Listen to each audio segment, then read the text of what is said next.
I stepped off the plane from Italy with a heart full of stories and a camera roll bursting with content for my travel vlog. 2 weeks of exploring hidden trattorias and ancient villages had given me exactly what I needed for my next series.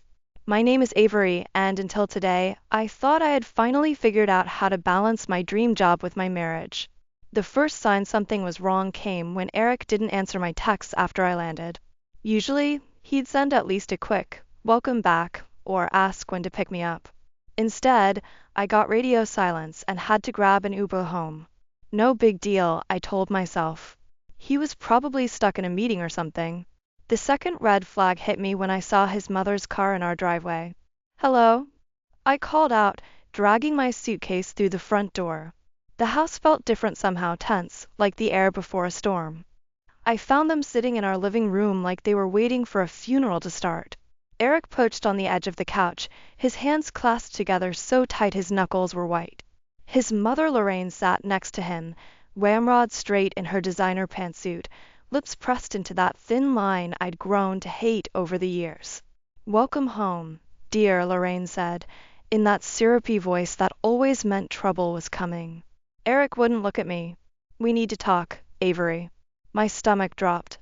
I'd seen enough movies to know nothing good ever followed those words. "What's going on?" "Your lifestyle," Lorraine began, gesturing vaguely at my travel-worn appearance. "It's becoming concerning." I let out a laugh that probably sounded more nervous than I intended. "My lifestyle? You mean my job? The one that's finally taking off?" "That's exactly what we mean." Eric finally looked up, and something in his eyes made me take a step back. "This isn't sustainable, Avery. The constant traveling, the irregular income, living out of a suitcase. It's not how a marriage is supposed to work." "Not how a marriage is supposed to work?" I echoed, my voice rising. "My channel just hit 500,000 subscribers. I'm making more now than I did in corporate marketing." Lorraine cleared her throat. "Money isn't everything, dear. What about starting a family? Putting down roots?" "We agreed to wait on kids," I said to Eric, ignoring his mother. "You said you supported this." "I supported a hobby," he replied, standing up. "But this has gone too far. I need stability, Avery. A real wife, not someone who's gone more than she's home." The word "real" hit me like a slap. I noticed then that there were papers on the coffee table. Legal papers. "What is this?" I asked, though I already knew. "An ultimatum," Eric said quietly. "Either you give up the vlog and commit to building a real life here with me, or..." "Or what?" My voice came out barely above a whisper. "Or we end this now, before we waste any more time." I picked up the papers with trembling hands. Divorce papers, already filled out with everything except my signature. "You did this while I was gone?" I looked between them, reality crashing down around me. "You waited until I was out of the country to plan this?" "We knew you wouldn't be reasonable if we tried to discuss it normally," Lorraine said, as if that made it better. I stood there, still in my travel clothes, jet-lagged and shell-shocked, looking at these two people who claimed to love me, plotting to strip away everything I'd built for myself. "I need time to think," I managed to say, backing toward the stairs. "I can't. I need time." "Don't take too long," Lorraine called after me. "Eric deserves an answer." I made it to our bedroom before the tears started, but they weren't sad tears. They were angry ones. As I sat on the edge of our bed, still clutching those papers, something shifted inside me. They thought they could force me to choose? Fine. But they weren't going to like the choice I made. I pulled out my phone and opened my messages to Mia. "You won't believe what just happened. Can I crash at your place tonight?" Mia's spare bedroom became my sanctuary that night. I sat cross-legged on her guest bed, surrounded by takeout containers while she paced the room, her creative director energy in full force as she processed my story. "So let me get this straight," she said, gesturing with a spring roll. "They ambushed you with divorce papers because you're too successful? According to them, it's about stability." I stabbed at my pad thai. "Eric says he wants a real wife." "Oh, honey." Mia sat beside me. "What are you going to do?" Before I could answer, my phone buzzed. Eric's face appeared on the screen. I'd been dodging his calls all evening, but something made me answer this time. "Where are you?" His voice was tight. Mother's worried sick. I almost laughed. Mother's worried? I'm the one who came home to an intervention. Just come home. We can talk about this rationally. Rationally? The word tasted bitter. Like how you rationally waited until I was out of the country to plan this with your mother? That's not fair. I've been trying to talk to you about this for months. No, you've been dropping hints about how my work isn't serious enough. There's a difference. Silence stretched between us. Then, I got a promotion. What? Senior partner. They announced it while you were gone. It means more responsibility, more stability. We could finally start that family mothers always. Stop. My hand tightened around the phone. Just stop. This isn't about your promotion or your mother's wants. This is about control. Don't be dramatic, Avery. I'm trying to build a future for us. No, you're trying to build the future you and your mother want. Did you even watch any of my Italy videos? More silence. Of course he hadn't. I have to go, I said. I'm working on editing my new content. See? This is exactly what I mean. You're always working on your little videos instead of. I hung up. Mia watched me carefully. You okay? I need my laptop. I was already pulling it out of my bag. Remember that amazing grandmother I met in Tuscany? The one who taught me her family's secret pasta recipe. Yeah? I'm posting that video tonight. Not next week like I planned. My fingers flew over the keyboard. With a special dedication. Avery. Mia's voice held a warning note. To all the women who were told their dreams weren't practical enough. I typed in the description. And to those who tried to clip their wings. The next morning, my phone exploded with notifications. The video had gone viral overnight, with comments pouring in from women sharing their own stories of being pressured to give up their passions for someone else's comfort. Then came the text from Eric. My colleagues saw your video. Was that really necessary? I was crafting a response when another message appeared, this one from Lorraine. You're embarrassing this family. Eric deserves better than your childish attention-seeking. My hands shook as I typed back. Family? You mean the one trying to force me to choose between my identity and your approval? We're trying to help you grow up, she replied. One day you'll thank us. I screenshot the exchange and sent it to Mia with the caption, watch me grow up and away from this toxicity.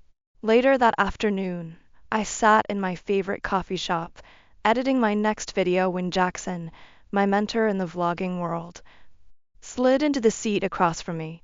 Saw your Tuscany piece, he said, pushing a fresh latte toward me. Powerful stuff. You okay? Getting there. I wrapped my hands around the warm cup. Did you know they had those papers ready before I even left for Italy? Jackson's eyebrows shot up. That's cold. Yeah. I took a sip of coffee. But you know what's colder? I just checked our joint account. Eric moved most of our savings to his personal account while I was gone too. Jesus. Jackson leaned back. What are you going to do? I opened my laptop, showing him the draft of my next video, a behind-the-scenes look at how I built my brand from scratch. I'm going to remind them that they're not the only ones who know how to plan ahead. The coffee shop's window reflected my smile, and for the first time since coming home, it didn't feel forced. They wanted to play hardball? Game on. I never meant to find the emails. I'd only logged into our shared computer to download some backup footage when a notification popped up from Eric's account.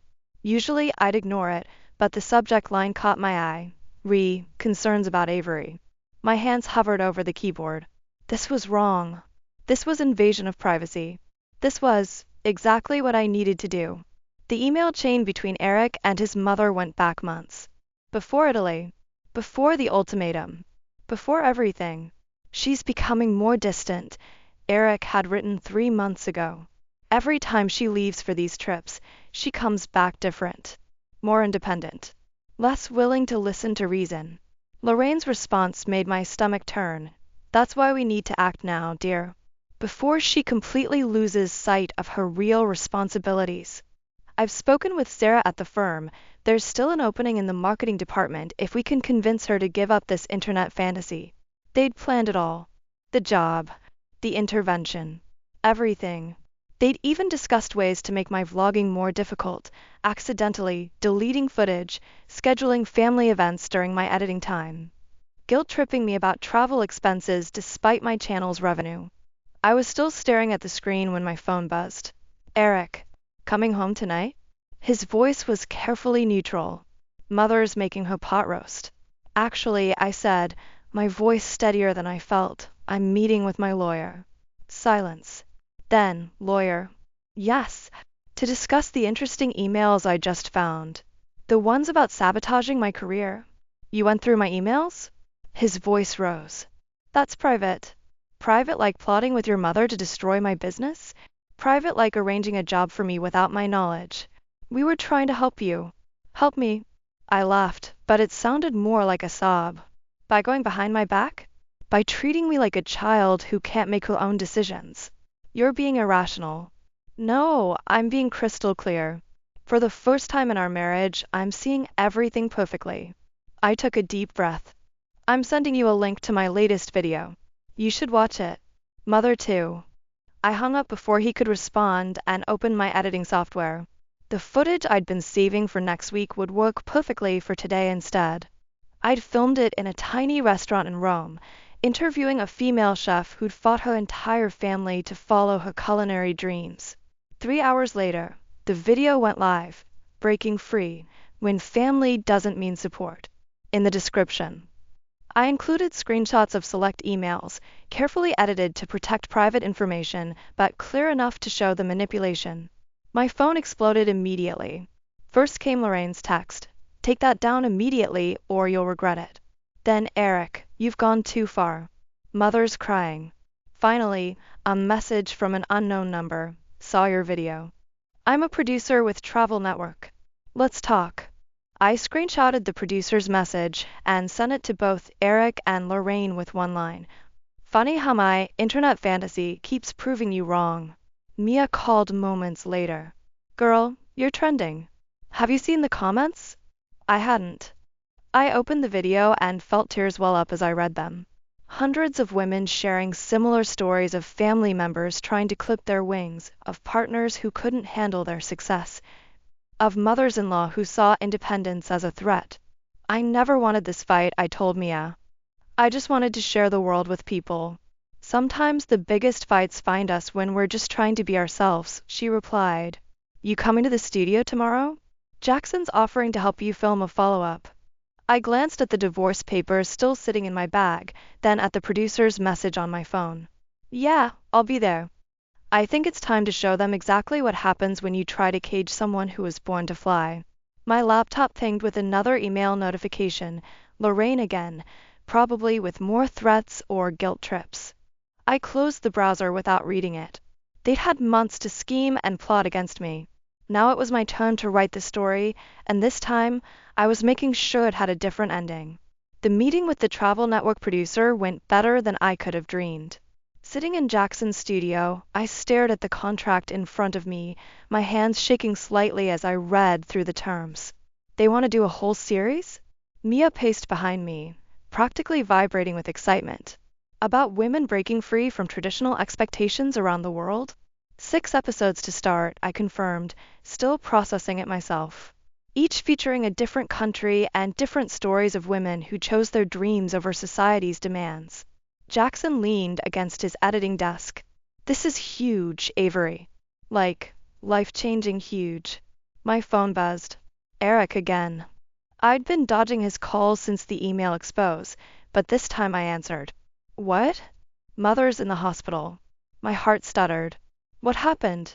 Anxiety attack. After your little stunt with those emails went viral, her church group started asking questions. She couldn't handle the shame. The guilt hit hard, exactly as he intended. That's not fair, Eric. Fair? Was it fair to expose private family matters to the world? To humiliate us both for some internet fame? I looked at the contract on the table, then at my friends watching with concern. No, what wasn't fair was you two plotting behind my back to destroy my career. What wasn't fair was, she's asking for you, he interrupted. Says she needs to explain something. Something about her own mother. I caught Mia's eye, saw her subtle head shake of warning. I can't. I have a meeting. More important than family? You lost the right to play the family card when you chose your mother's happiness over your wife's. Silence stretched between us. Then I saw the video. The one about the chef in Rome. You actually watched it? Yes. His voice softened. She reminded me of you. Passionate. Determined. A pause. Scared of disappointing everyone. My throat tightened. I'm not scared anymore. I know. That's what terrifies me. After we hung up, I stared at my phone until Jackson cleared his throat. You okay? They're trying to pull me back in, I said. Using guilt, using family, using everything they know about me. What are you going to do? I picked up the contract. I'm going to sign this. Then I'm going to visit my mother-in-law. Avery, Mia started, but I cut her off. Not because they guilt-tripped me, but because I need her to see something.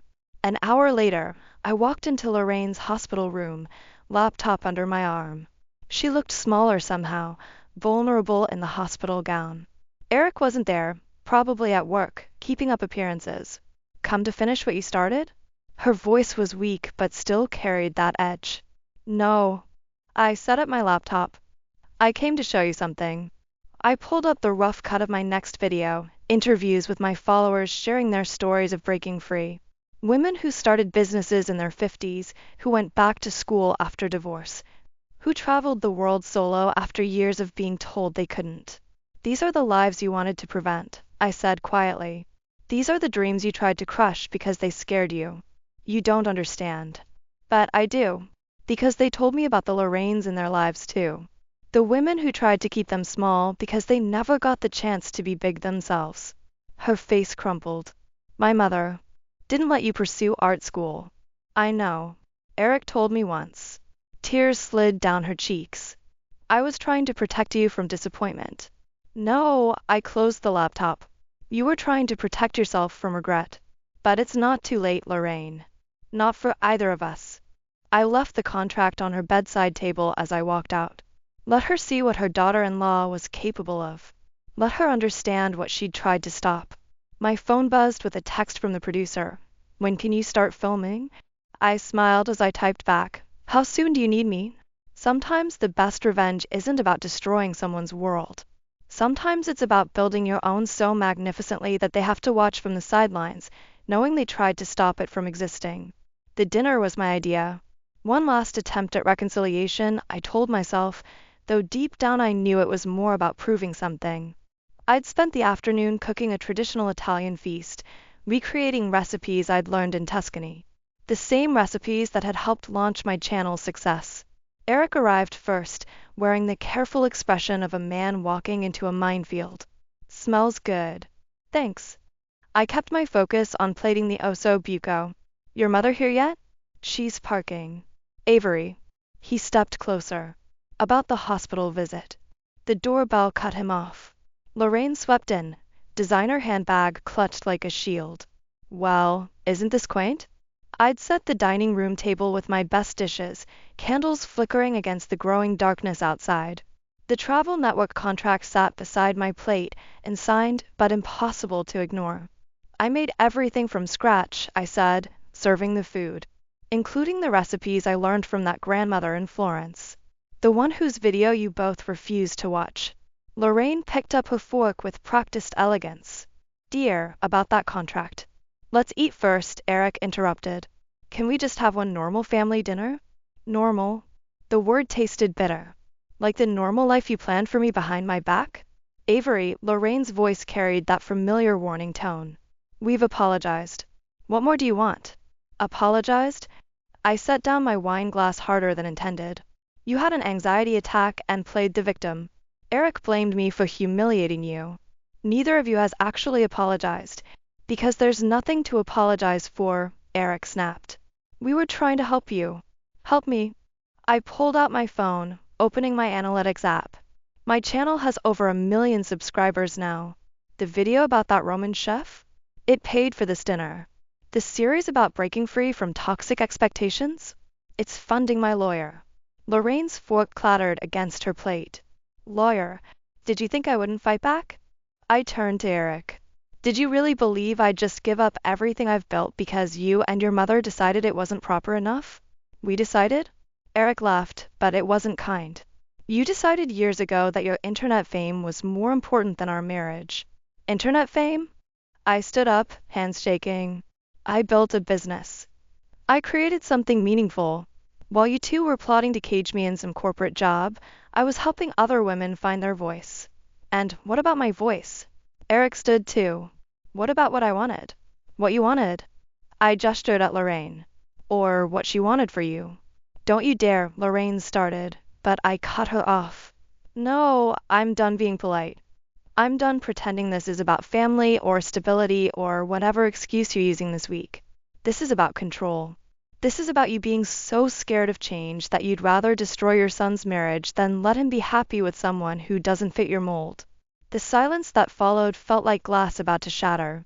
Then Lorraine reached for her bag, pulling out a familiar document. The contract I'd left at the hospital. You want to know what I think about your success? She ripped the contract in half.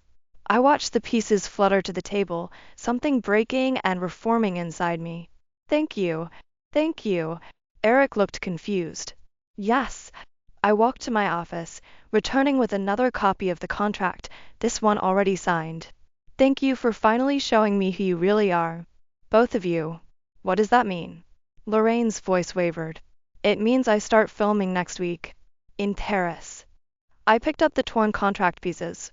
And when I get back, I won't be coming home. My lawyer will be in touch about the divorce proceedings. Avery, wait.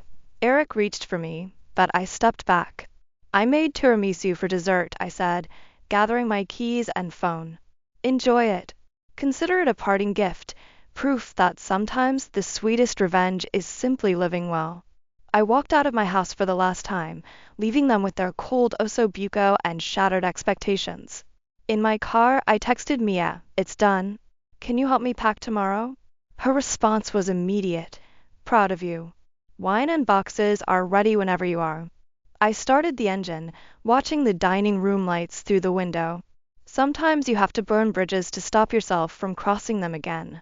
The morning I planned to leave for Paris, I woke up to find my YouTube channel gone.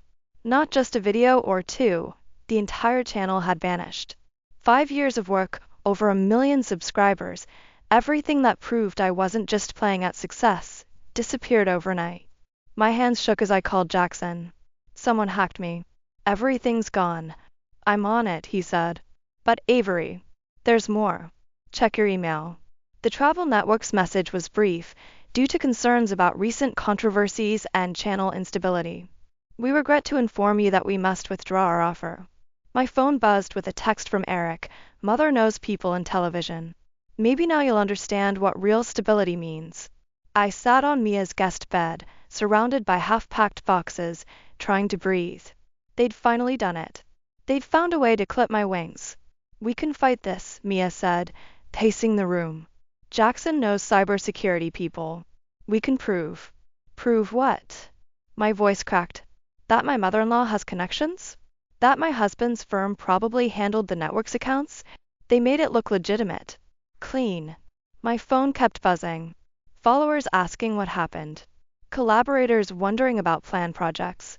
Each notification felt like another brick in the wall they were building around me. Then came Lorraine's call. Against my better judgment, I answered. Ready to be reasonable? Her voice dripped with false concern. Eric's willing to forget all this unpleasantness. The marketing position is still open. Did you enjoy it? My voice was eerily calm. Destroying something I built just because you couldn't control it? Oh, darling. We saved you from yourself. From this fantasy world you'd created. Real life isn't about gallivanting around the globe, pretending to be something you're not. The only pretending I did was trying to be the daughter-in-law you wanted. Come home, Avery. Stop this foolishness. I ended the call and turned to Mia. I need your camera. What? Your camera. And help me set up my phone to record. Understanding dawned in her eyes. They can take down your channel, but they can't stop me from starting over. I was already pulling out my laptop. Call Jackson. Tell him to bring his equipment. We're doing this live. An hour later, we had a makeshift studio set up in Mia's living room. 3 cameras, proper lighting, and a determination I hadn't felt since my first video. Going live in 3, 2. Jackson gave me the signal. Hi, I'm Avery Quinn, and this isn't my usual setup. This morning, I woke up to find my channel deleted. 5 years of work, gone. Why? Because I refused to give up my dreams to fit someone else's idea of success. My hands were steady now as I looked directly into the camera. To my mother-in-law, who thinks she's teaching me a lesson about stability, thank you. You've taught me that true stability comes from within, not from following someone else's rules. To my soon-to-be ex-husband, who chose control over love, thank you. You've shown me that sometimes losing everything is the first step to gaining something better. And to everyone watching, this is what starting over looks like. This is what they don't tell you about following your dreams. Sometimes people will try to stop you. Sometimes they'll succeed. But they can never take away your voice unless you let them. The viewer count kept climbing. Comments flooded in. Stories of similar experiences, offers of help, messages of support. Then came a comment that made my blood freeze. Lying about your family for views? Pathetic. Hope you're ready for legal consequences. Eric's law firm's official account. I stared at the threat, feeling the walls close in again. They could destroy my career, my reputation, everything I'd built. They had the resources, the connections, the power. But as I looked at the growing support in the comments, at Mia and Jackson standing firmly beside me, I realized something. They could take away my platform, but they couldn't take away my story. And sometimes, the best revenge isn't fighting back, it's refusing to be silenced. I looked back at the camera, straightened my shoulders, and smiled. So, who wants to hear about a little cafe in Paris I'll be visiting next week? The viewer count hit 100,000 and kept climbing. The Netflix email arrived 3 months into my Paris stay. Not just an offer, a full series deal. 6 episodes, international production, complete creative control. Everything Eric and Lorraine had tried to destroy was rising from the ashes, stronger than before. I hadn't expected them to show up at my Paris apartment. But there they were, standing in my doorway like ghosts from a life I'd left behind. Impressive view, Lorraine said, pushing past me into the sunlit space. The firm's been following you. Recovery with interest. Eric lingered by the door, looking uncomfortable in his tailored suit. We saw the Netflix announcement. Did you?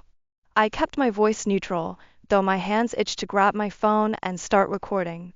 Funny how life works out sometimes. Darling, Lorraine settled onto my couch like she owned it. We've been thinking. Perhaps we were hasty in our approach. Hasty? I laughed, the sound echoing off the Parisian walls. You destroyed my channel. Threatened me with legal action. Tried to force me into submission. And look how well you've landed on your feet. She smiled, all teeth. Thanks to our motivation. Mother, Eric warned, but she waved him off. The family name still carries weight, she continued. We could help with the Netflix project. Open doors. Make introductions. I walked to my window, looking out at the Eiffel Tower in the distance. Why are you really here? The firm's struggling, Eric admitted quietly. Your story. It resonated with people. Clients are asking questions about how we handled things. So this isn't about reconciliation, I turned back to them. It's about damage control. It's about family, Lorraine insisted. About putting the past behind us and moving forward. Together. My phone buzzed, a reminder about today's shoot. The irony wasn't lost on me. I was supposed to be filming a segment about women reclaiming their power. You know what the biggest lesson of all this has been? I moved to my filming setup, adjusting the camera. Sometimes the people who claim to love you the most are the ones most afraid of your success. What are you doing? Eric stepped forward. Creating content. I hit record. Tell me, Lorraine, why did you really come to Paris? To support me? Or because your son's firm is bleeding clients after trying to silence a woman for choosing her career over conformity? Turn that off, she snapped, mask cracking. No. I stood straighter. You wanted to be part of my story? Here's your chance. Tell my viewers why you thought destroying someone's dreams was an acceptable form of family love. This is ridiculous. Eric moved toward the camera, but I blocked him. Touch my equipment and I'll add harassment to the documentary I'm making about toxic family dynamics. I'm sure Netflix will love that angle. Lorraine stood, composure finally shattering. You ungrateful. Grateful. I let my voice rise, knowing the camera caught every word. For what? For teaching me that true family supports instead of suppresses? For showing me that success is the best revenge? Thank you, truly. I couldn't have built this new life without your attempts to destroy my old one. Eric, Lorraine turned to her son. Are you going to let her speak to us this way? But Eric was staring at me, really seeing me maybe for the first time. You never needed our help, did you? No, I said softly. I only needed you to believe in me. Both of you. But you couldn't handle a version of me that didn't fit your mold. This isn't over. Lorraine grabbed her bag. Actually, it is. I gestured to the door.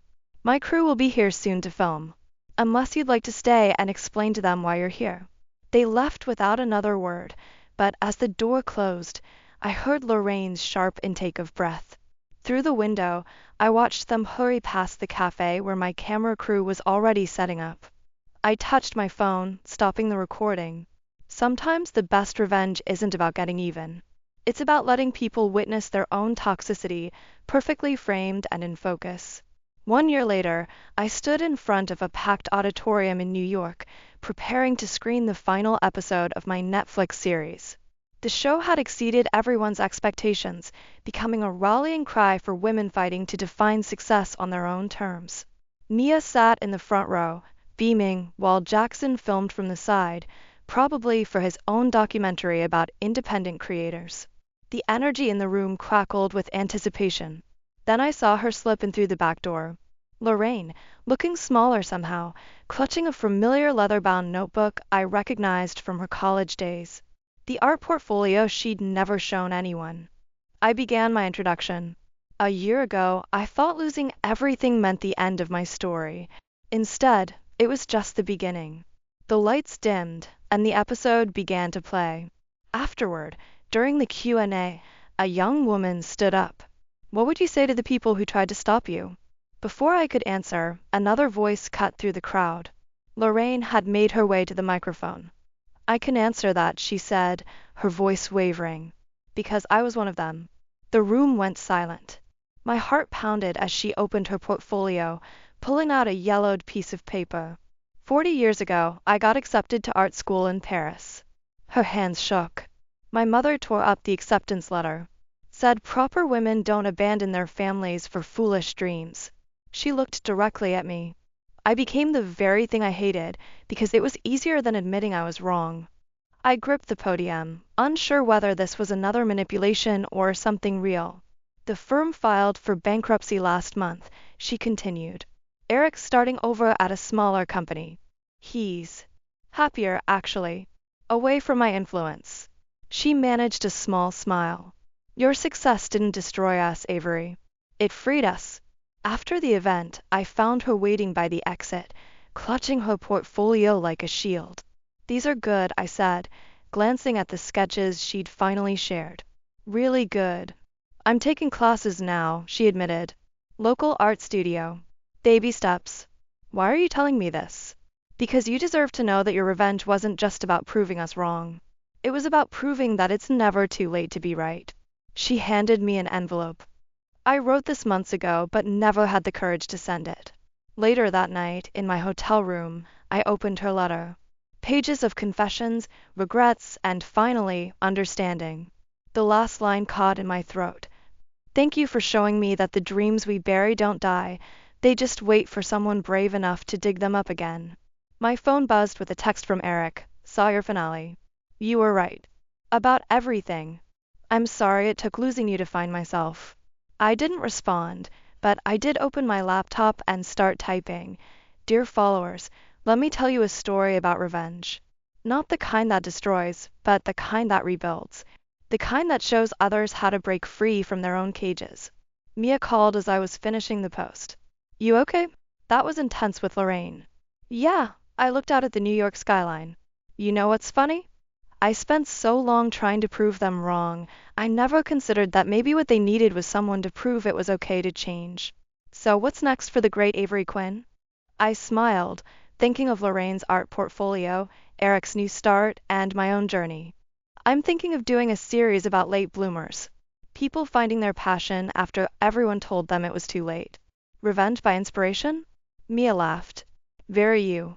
No, I corrected her, watching the sun set over the city. Not revenge. Revolution. Sometimes the best endings aren't about winning or losing. They're about everyone finding their own path to freedom, even the ones who tried to clip your wings.